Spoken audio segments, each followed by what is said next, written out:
إذا أنا أرى إذا نصروا المسلمون الآن ليسوا على أي استعداد للنصر حسب نظري. أنا أظن أن الله سبحانه وتعالى سينصرنا حينما نكون على استعداد لهذا الشيء. لماذا؟ أنا أفتخر، ومن أعظم ما أفتخر به أن رسول الله صلى الله عليه وسلم حينما دخل مكة بعد أن حاربه 23 سنة وقال اذهبوا اليوم فأنتم الطلقاء، يعني أنتم لا تثريب عليكم. وناس حاربوه يعني لهذه المدة العظيمة، وهذا أفضل خلق الله، يعني يختلف عن البشر، هذا أفضل خلق الله. قال لا تثريب عليكم اليوم. من دخل بيت أبي سفيان هذا هو الحلم المطلوب. أبو سفيان الذي حاربه في هذه المعارك بشدة. ونفس الشيء صلاح الدين الأيوبي. أنا أفتخر بأن حينما دخل في القدس هو يعني عاملهم بتلك المعاملة العظيمة، وحتى الإنجليز اعترفوا بفضله. أنا أريد هذا الإسلام، هذا الذي اعتنقته.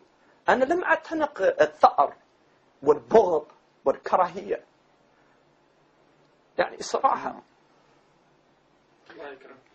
فحينما أنا أرى أن حينما الناس يتصفون بتلك الصفات التي هي لب الإسلام، أن الله سبحانه وتعالى هو سينصرنا، أنا ما عندي شك.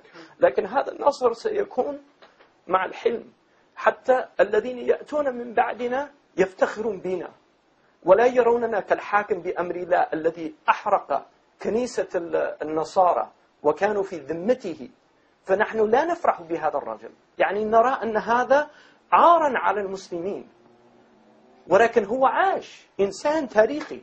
والذي أعقبه الخليفة الذي بنى الكنيسة من جديد واعتذر إلى النصارى أنه أساء إليهم، هذا هو الذي نفتخر به.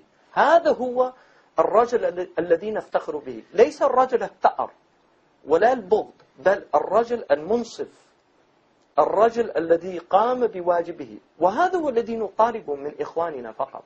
يعني كما قال الدكتور، يعني نحن نرى أن الجهاد فرض ولا نرفض ذلك أبدا، وهذا حق لكل شعب أن يدافع عن أنفسهم، ولكن نحن نريد الجهاد لا نريد حربا. وهناك فرق بين الجهاد وبين الحرب. يعني الجهاد لإعلاء كلمة الله، وليس للثأر وليس لانتقام وليس للتشفي، بل هو لأجل إعلاء كلمة الله سبحانه وتعالى. فإذا كان الهدف إعلاء كلمة الله، أنا ما عندي شك أن هذه أمة منصورة. ولكن إذا كان لغير ذلك فمن توفيق الله أن لا تكون منصورة، لأن يفضحون الأمة ويفضحون التاريخ ويفضحون النبي صلى الله عليه وسلم. يعني هم هذه أمة النبي صلى الله عليه وسلم. وإذا نحن لا نمثل يعني تلك السنة العظيمة التي سن لنا، فلا يحق لنا أن نقول يعني كما قال الله هل أنتم مسلمون. هذا هو السؤال، هل أنتم مسلمون؟